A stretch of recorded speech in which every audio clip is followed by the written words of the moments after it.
Hey there everybody, Miss Mac here, and I am here in beautiful Morehead City, approximately 3.5 hours away from my home, away from my sewing machines, and I'm here for a week. Now, this is not an issue, except for the fact that in being here for a week, I've had to pack very business casual like because I am here for my work, for my job, and I need to make sure that I look professional while I'm out doing all my testing. So the issue that I have here is that I packed everything up kind of in a hurry and I didn't necessarily look at all of my clothes. And sometime in the past, I don't know, a couple months, one of my daughters has used one of my pair of pants and did not tell me, this leg is great, the hem looks great. However, this leg, the hem has come completely down from the pant leg and is way too long and needs to be folded up, and it needs to be restitched before I can wear it to work. So while I am here in my hotel room and 3.5 hours away from my sewing machines, I always make sure when I'm traveling that I at least carry my sewing kit. So I am going to do a blind stitch on this hem so that I can wear these for testing tomorrow. And we're going to do that right now. So let me get you started with a technique for a proper blind stitch, and then we will go through the process and get these all ready for me to go to work tomorrow in. All right, here we go, everybody. All we're going to need is our thread and a needle and our little scissors. That's it. To get started, we have, this is the one that already is the way it's supposed to be. It's already got this nice crisp edge on it. It shows how much there's the blind hem that was done on the sewing machine when it was stitched in the factories. Now mine is not going to look this good on the inside, but it will look this good on the outside. So I'm going to show you how to do this by hand. This is the other one, the one that we have to hem, and you can see there's already a crease line where this hem used to be before it came down. Making sure I follow that is going to help me in getting this lined up perfectly with the other pant leg.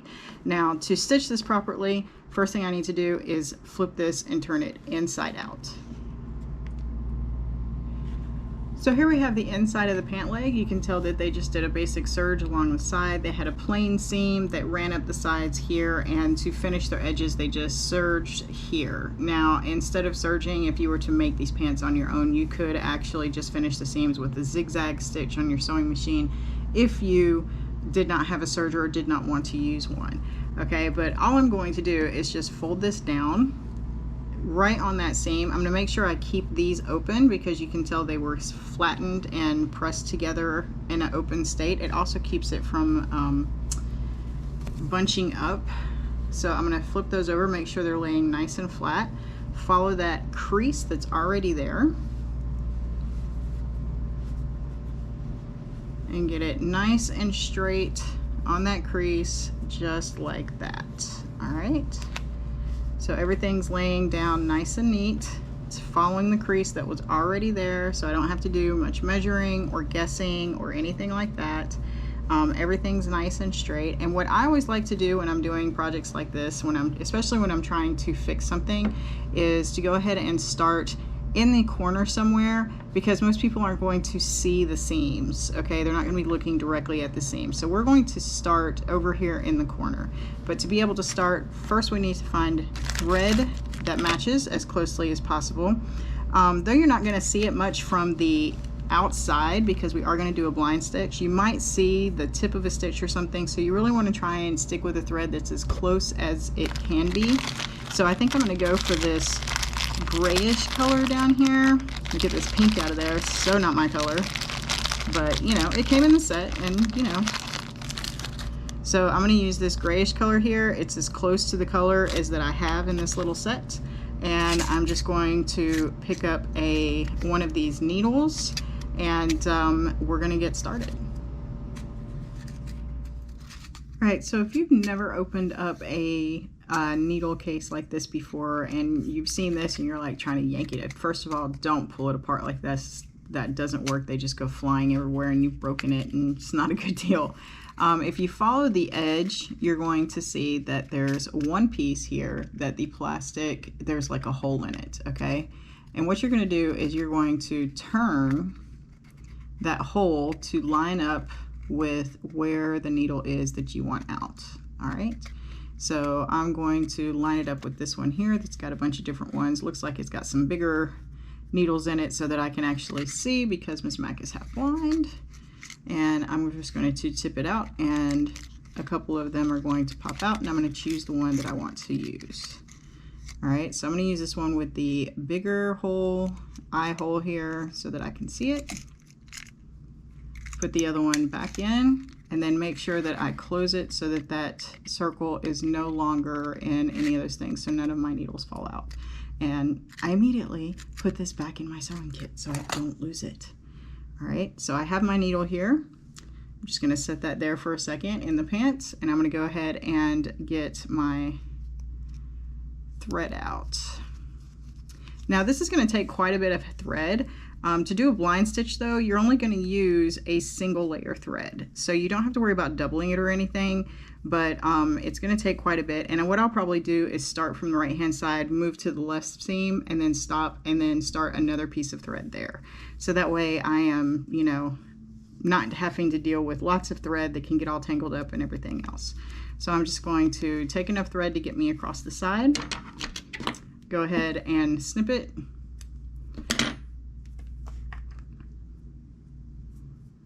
and then we are going to head over to our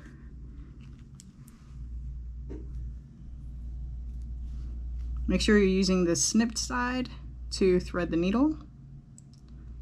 And this has already got a little piece coming through, so I might have to snip it again.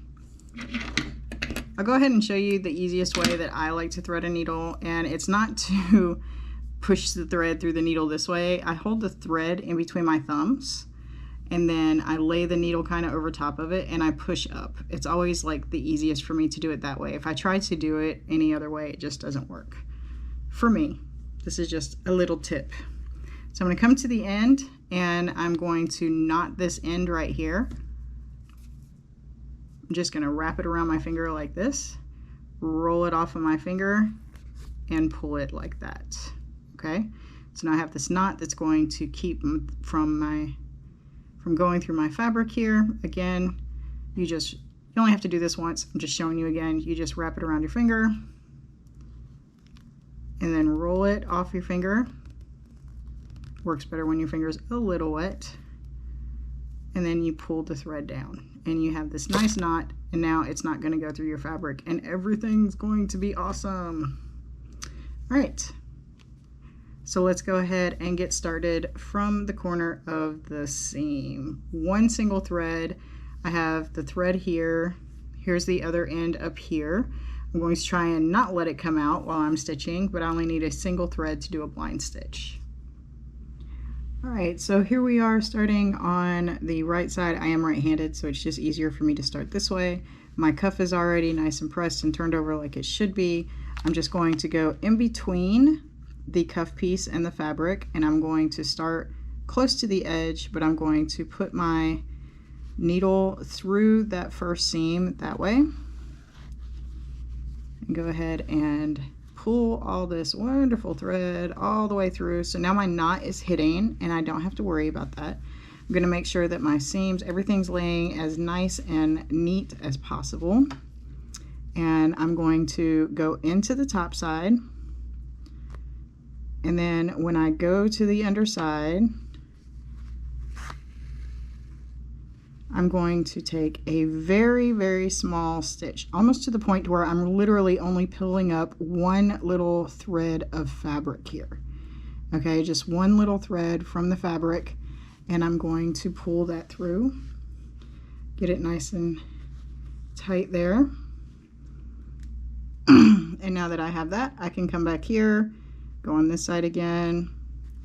I'm just going to kind of do, it's almost like a whip stitch where I'm just moving over, making sure I'm hitting that hem there on that stitch, and then I'm going to make sure that my lined up with the other side, and take a very, very tiny stitch, one thread, maybe two. I'm not going all the way through the fabric, I'm just taking a thread or two, that's it, and I'm pulling through the thread like so. go ahead about another 1/2 inch or so, go in between the hem and the fabric, come up. Now I'm going to go just in the fabric piece and pull a tiny one little thread here. All right, so I'm going to do this a couple more times, and as I go through it, I'm just going to flip occasionally to make sure, like, you can't even see where I pulled the thread through, okay? And that's exactly what you want. That's why it's called a blind hem, because on the outside you can't see it, okay? So again, come over to the inside, get just the hem, come through. Make sure I'm not pulling it too tight so that my hem doesn't start to bubble. And then I'm going to come back to this side, do just the underside fabric, pull up just a stitch, just one thread, and pull it. All right, so there we go.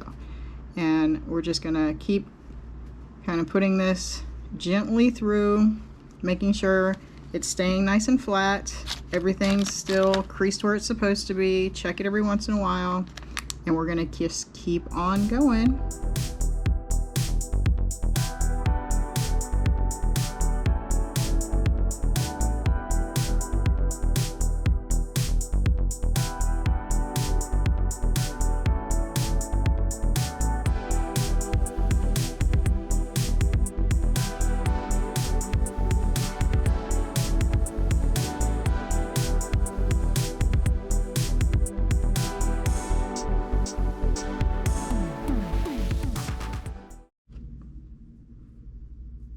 Alright, as we continue on here, I wanted to go ahead and just show you a close-up of this. This is the hem piece. This is the fabric that I'm sewing it to. So when I say you're just going through the hem, you're literally just going through the hem. So I'm moving over about 1/2 inch. I'm just going through the hem part. Go ahead and pull that up. Okay. And then I take that and go just through the back piece here with just a single thread or two. That's it. Okay, I'm not going all the way through the fabric.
Okay, so I am very close to the end, but I do not have enough thread, though it looks like I do. I really don't have enough thread because the thread keeps coming undone. So what I'm gonna do is, instead of trying to make it last, it's just thread, guys, okay?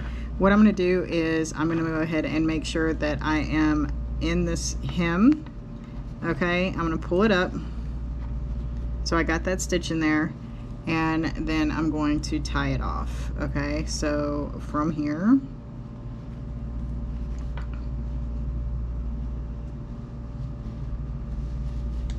and just have it go back through that loop. This is going to make a little knot right there so it doesn't go anywhere. Okay, and then I'm just going to snip it off and go ahead and get another piece of thread so that I'm not trying to make something last and end up with all these bubbles that I really don't want. I want it to be as flat as possible so it matches the same stitching as what we had before. Alright, so now that we're all rethreaded, I'm going to see where that last stitch ends. I'm going to go ahead and start between the hem and pull up so that I can hide that knot again so it doesn't get hung on anything while I'm walking or anything like that. And then I'm just going to come over, go down,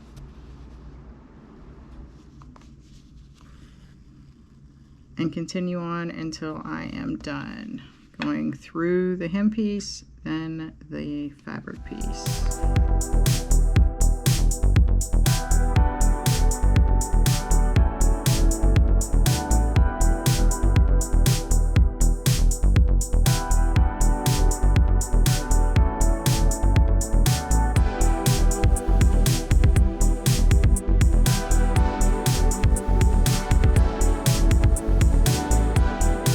Once I'm back over here to the seam part, I'm going to go ahead and take a couple stitches, kind of almost like a back stitch. I'm just going to keep going a couple places. Once I pull it through, I'm going to make sure that I go through that loop so it makes a knot there, and do the same thing one more time, which is starting to get a little hard because pull it up, go through that loop,